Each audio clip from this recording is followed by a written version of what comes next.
Halo, selamat pagi teman-teman. Selamat berjumpa kembali dengan Pak Sandi dalam pelajaran agama Katolik ya. Sebelum kita memulai kegiatan kita pada pagi hari ini, marilah kita awali kegiatan ini dengan berdoa.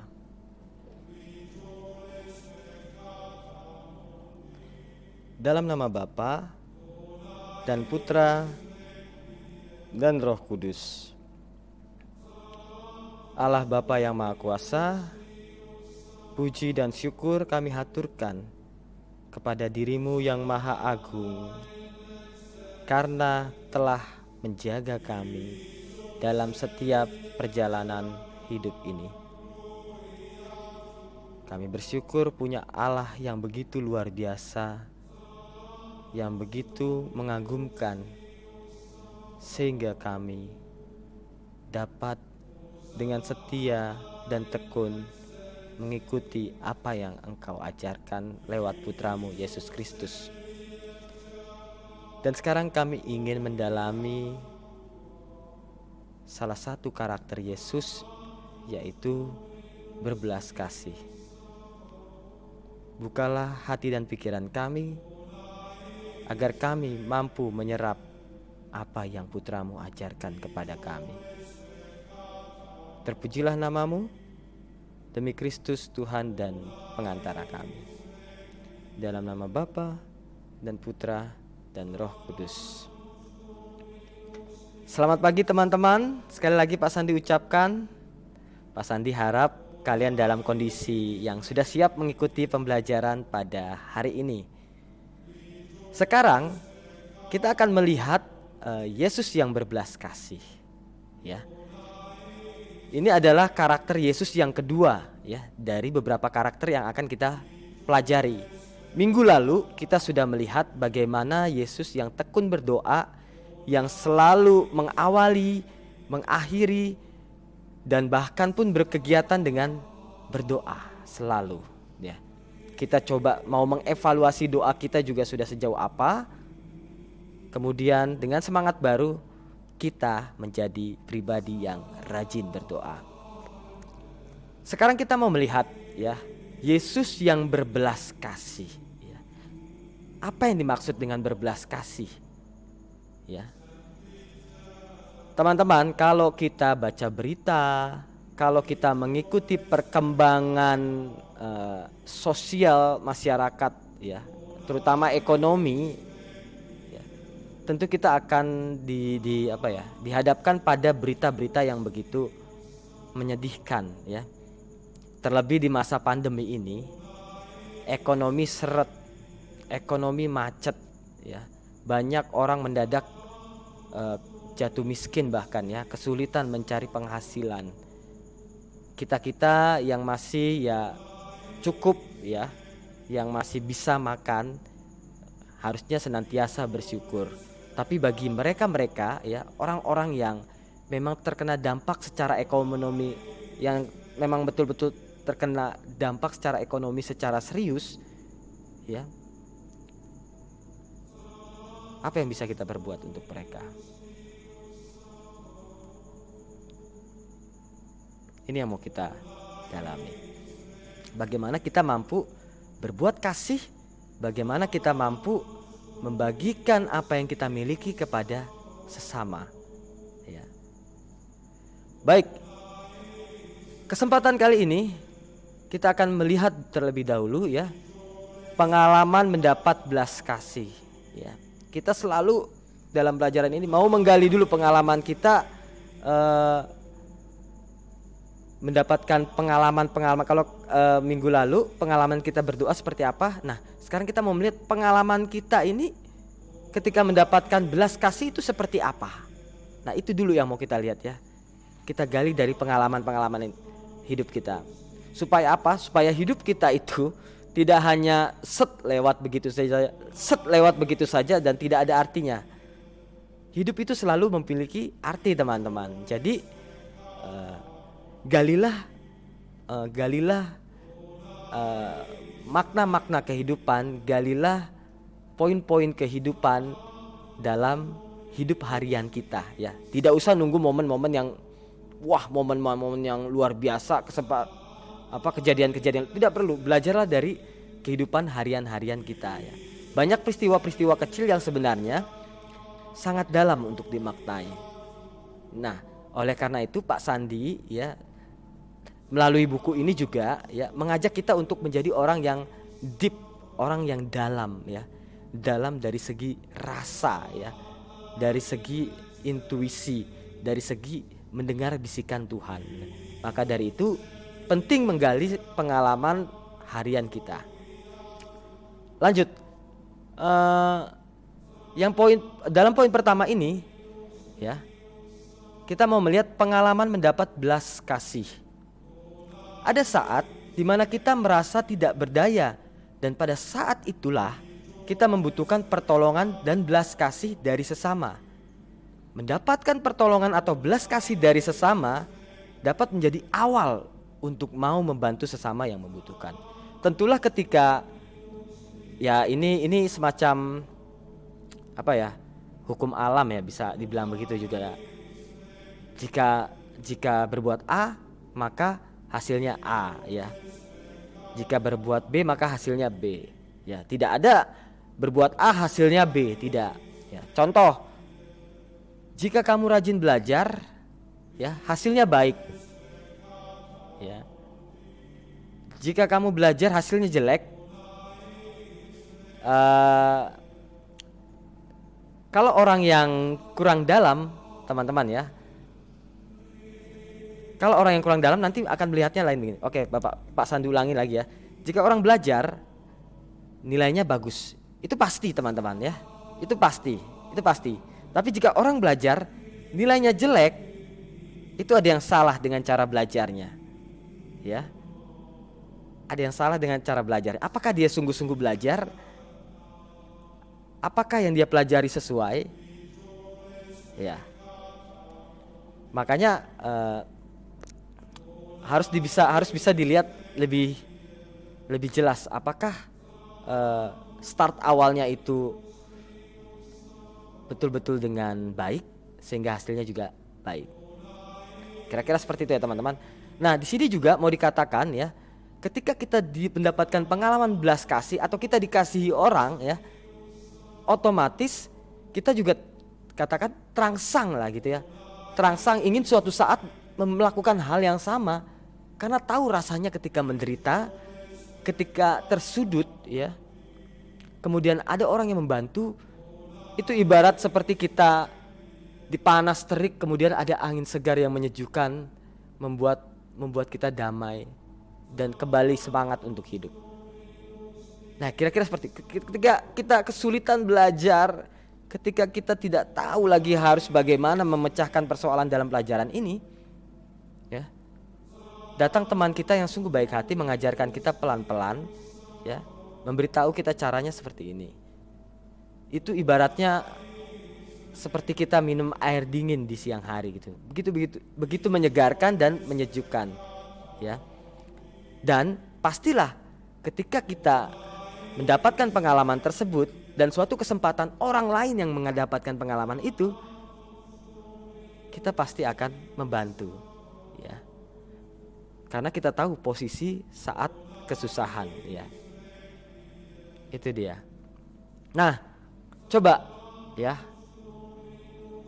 ya, kita ingin menginventaris atau menggali pengalaman kita ya, dimana kita dulu pernah susah kemudian ditolong orang, apa saja itu ya, entah ayah, ibu, keluarga, entah teman ya.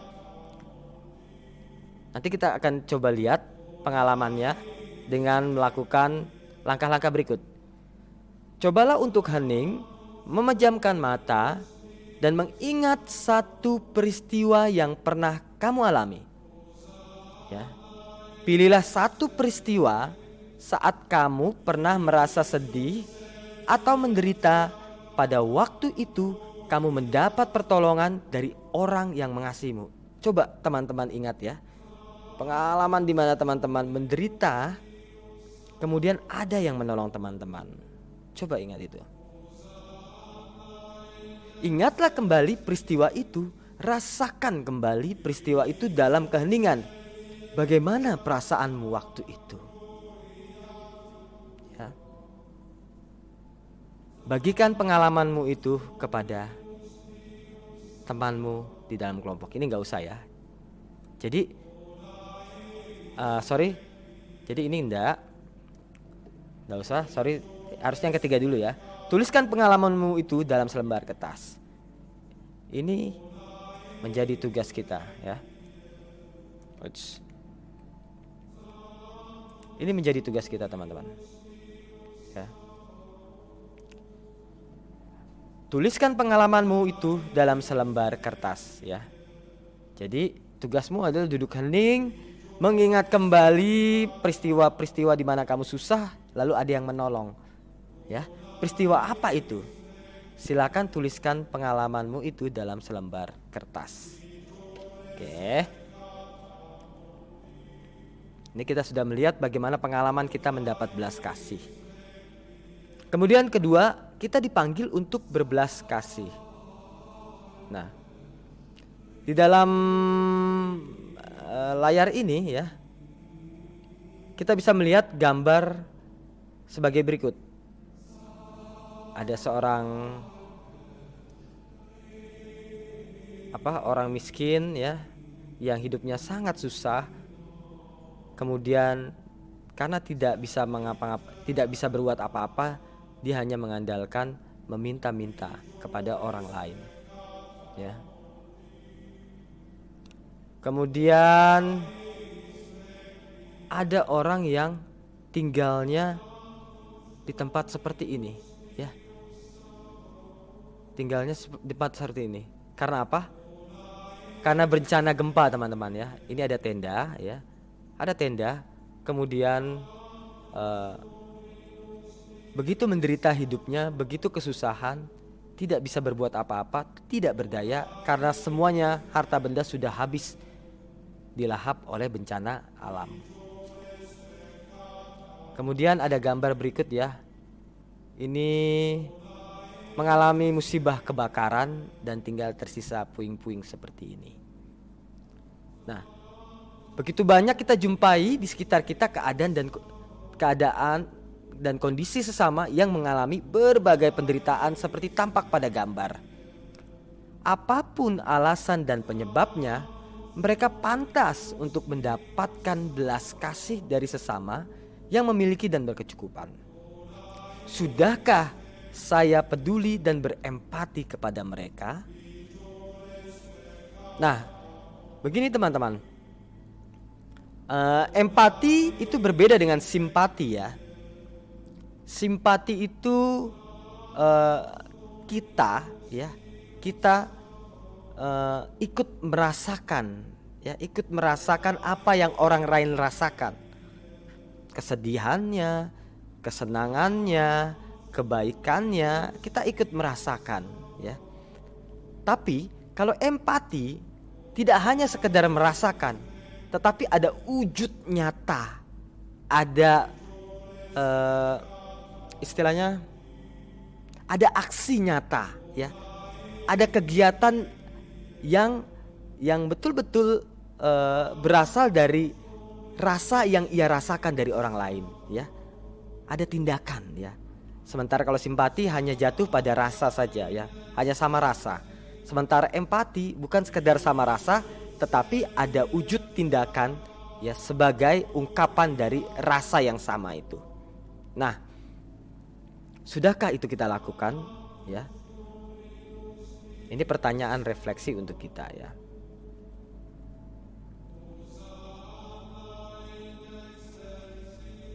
Nah, silakan teman-teman ya, selain mengerjakan ini ya, menuliskan pengalaman ini ya, silakan gunakan waktunya juga untuk mengerjakan ini ya. Jenis atau bentuk penderitaan sesama apa saja, kemudian tindakan yang dapat saya lakukan untuk menolong mereka apa ya. Silakan kalian pikirkan ya, 3 saja. Penderitaan apa saja yang menurut teman-teman itu sebagai suatu penderitaan, dan tindakan apa yang dapat saya lakukan untuk mereka ya. Tindakan apa, silakan dikerjakan ya. Maka dengan demikian kita sudah sudah memahami sebenarnya, sudah mengalami dan melakukan ya. Mungkin sudah melakukan juga, tapi belum tahu ini apa yang kita lakukan. Nah, ini dia yang dimaksud dengan belas kasih dan tindakan berbelas kasih ya. Oke, lanjut. Yang terakhir kita mau melihat ya, belajar langsung dari gurunya, yaitu Yesus yang berbelas kasih. Untuk itu kita akan mendengarkan bacaan dari Lukas 6 ayat 27 sampai 37. Tetapi kepada kamu yang mendengarkan aku berkata. Pak Sandi besarkan dulu ya. Kasihilah musuhmu, berbuat baiklah kepada mereka orang yang membenci kamu. Mintalah berkat bagi orang yang mengutuk kamu. Berdoalah bagi orang yang mencaci kamu. Barang siapa menampar pipimu yang satu, berikanlah juga kepadanya pipimu yang lain. Dan barang siapa yang mengambil jubahmu, biarkan juga ia mengambil bajumu. Berilah kepada setiap orang yang meminta kepadamu, dan janganlah meminta kembali kepada orang yang mengambil kepunyaanmu. Dan sebagaimana kamu kehendaki supaya orang perbuat kepada kamu, perbuatlah juga demikian kepada mereka. Dan jikalau kamu mengasihi orang yang kamu kasihi, apakah jasamu? Karena orang-orang berdosa pun mengasihi juga orang-orang yang mengasihi mereka. Sebab jikalau kamu berbuat baik kepada orang yang berbuat baik kepada kamu, apakah jasamu? Maaf, ini Pak Sandi ulangi ya. Dan jikalau kamu meminjamkan sesuatu kepada orang, karena kamu berharap akan menerima sesuatu daripadanya, apakah jasamu? Orang-orang berdosa pun meminjamkan kepada orang-orang berdosa supaya mereka menerima kembali sama banyak. Tetapi kamu, kasihilah musuhmu dan berbuatlah baik kepada mereka. Dan pinjamkan dengan tidak mengharapkan balasan. Maka upahmu akan besar dan kamu akan menjadi anak-anak Allah yang Maha Tinggi. Sebab Ia baik terhadap orang-orang yang tidak tahu berterima kasih dan terhadap orang-orang jahat.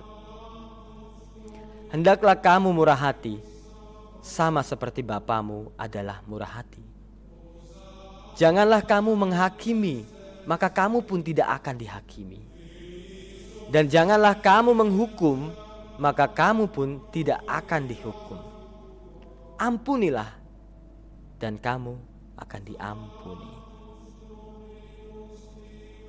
Kayak teman-teman, tajam ya ajaran Yesus ya.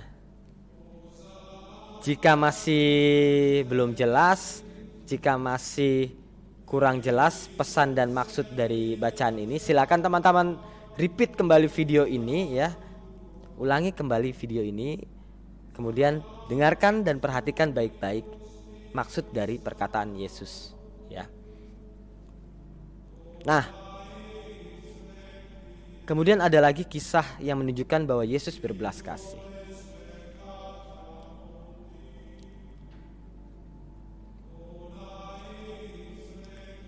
Sorry teman-teman. Kemudian Yesus, Lukas bab 7 ayat 11 sampai dengan 17. Kemudian Yesus pergi ke suatu kota yang bernama Nain. Murid-muridnya pergi bersama-sama dengan dia. Dan juga orang banyak menyertainya berbondong-bondong. Setelah ia dekat pintu gerbang kota, ada orang mati diusung keluar. Anak laki-laki, anak tunggal, ibunya yang sudah janda. Dan banyak orang dari kota itu menyertai janda itu. Dan ketika Tuhan melihat janda itu, tergeraklah hatinya oleh belas kasihan. Lalu ia berkata kepadanya, "Jangan menangis."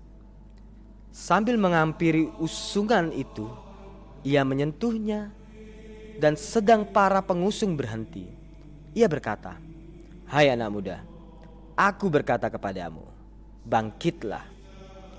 Maka bangunlah orang itu dan duduk dan mulai berkata-kata, dan Yesus menyerahkannya kepada ibunya. Semua orang itu ketakutan dan mereka memuliakan Allah sambil berkata, "Seorang nabi besar telah muncul di tengah-tengah kita, dan Allah telah melawat umatnya." Maka tersiarlah kabar tentang Yesus di seluruh Yudea, di seluruh daerah sekitarnya. Ya. Jadi jelas ya kisahnya.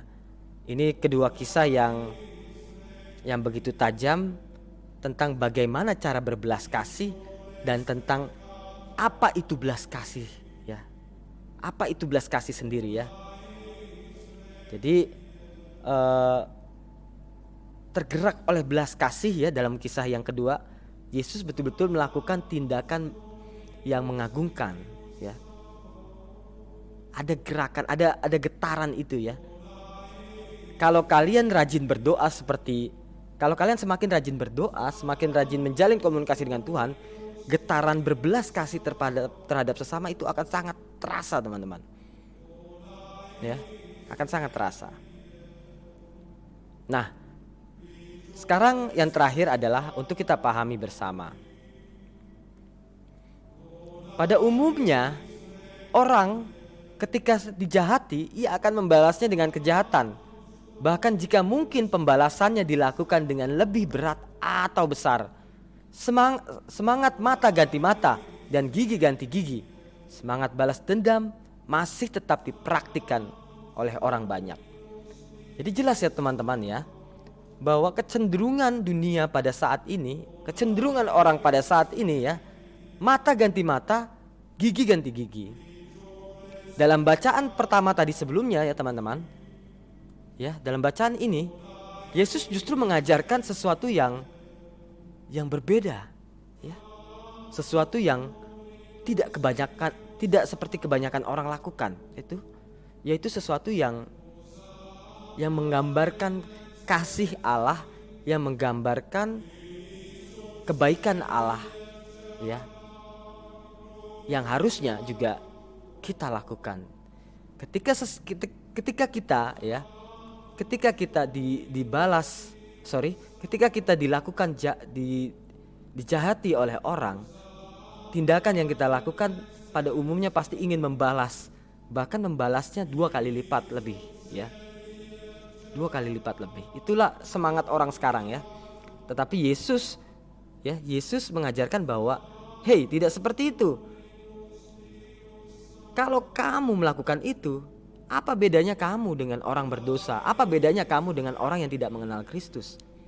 Ya, orang yang mengenal Kristus, tampar pipi kiri, berikan pipi kanan, ya. Menakutkan, tapi luar biasa. Itulah lambang cinta Allah. Itulah garam yang harus kita tebar kepada sesama kita.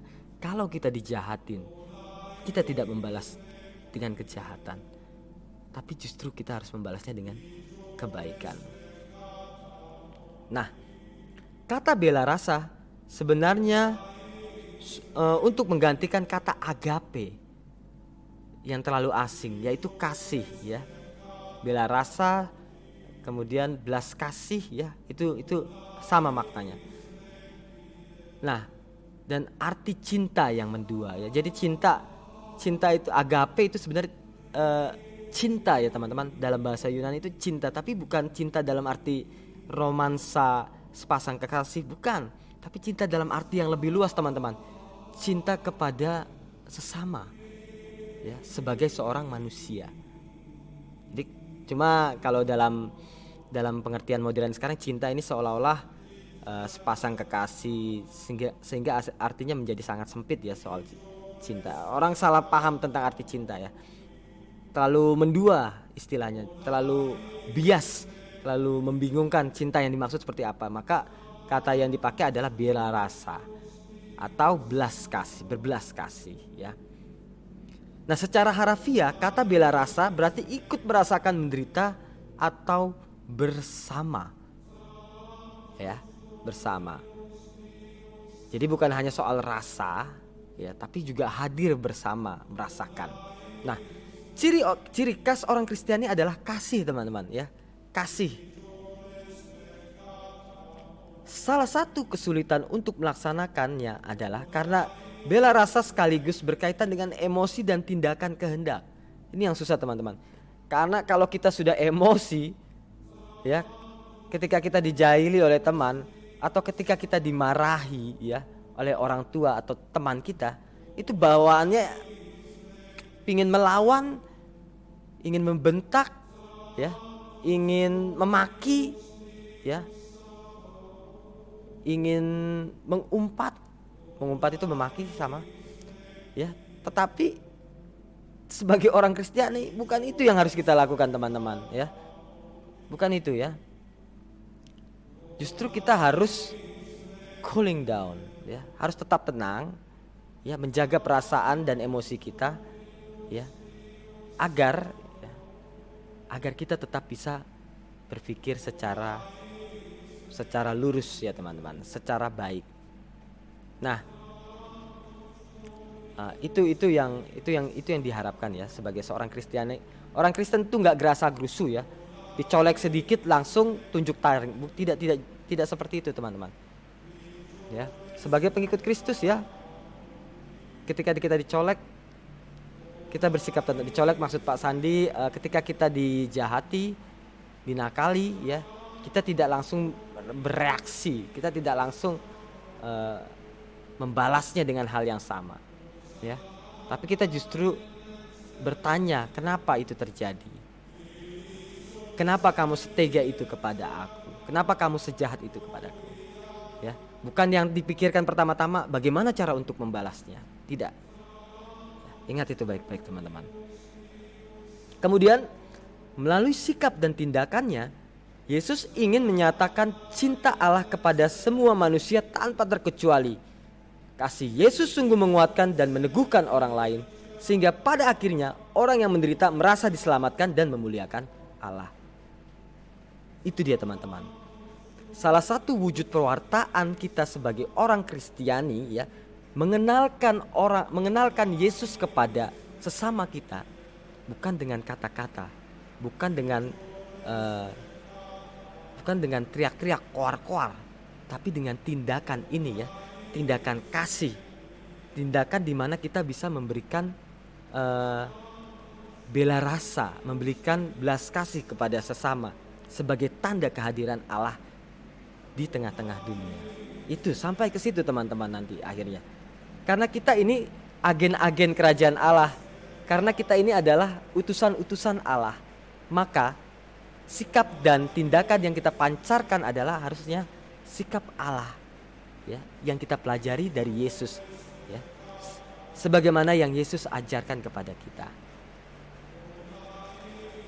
Yesus melakukan semua perbuatan kasih itu bukan demi mencari pengikut yang banyak, bukan pula demi popularitas. Namun semua itu dilakukan demi pembebasan orang-orang yang dikasihinya, demi kebahagiaan orang-orang yang dikasihinya, ya. Jadi ingat, teman-teman, berbuat kasih, ya, itu akan mendatangkan kebahagiaan kepada orang lain, ya. Berbuatlah kasih terhadap siapapun, ya, tanpa memandang latar belakang, suku, budaya maupun agama. Kalau kalian berbuat kasih kepada siapapun, kalian telah berusaha untuk mewujudkan kerajaan Allah di tengah-tengah dunia.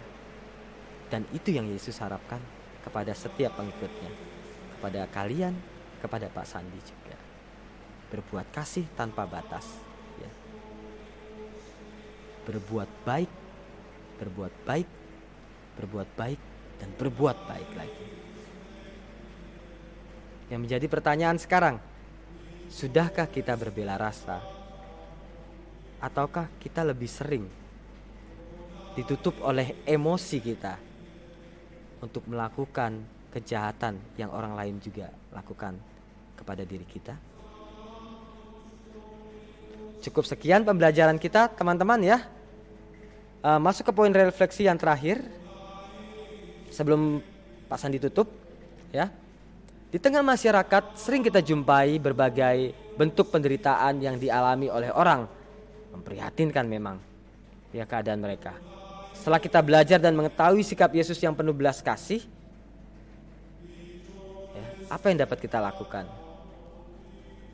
Apa yang telah kita pahami? Bela rasa dalam hal apa saja yang telah Tuhan Yesus teladankan kepada kita?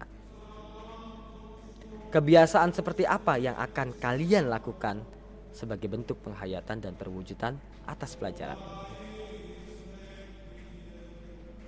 Itu pertanyaan-pertanyaan refleksi yang silahkan kalian pikirkan dalam sisa waktu pembelajaran ini. Pak Sandi harap setelah mengikuti pembelajaran ini kalian tahu bagaimana memberikan kasih kepada sesama ya, terutama kepada mereka yang menderita, terutama kepada mereka yang jahat kepada kita. Itu saja pada pembelajaran kita kali ini teman-teman. Selamat belajar. Apabila ada yang kurang jelas dan ingin semakin lebih jelas, silakan di-repeat lagi videonya, ditonton lagi, pelan-pelan ikuti mana bagian yang sulit.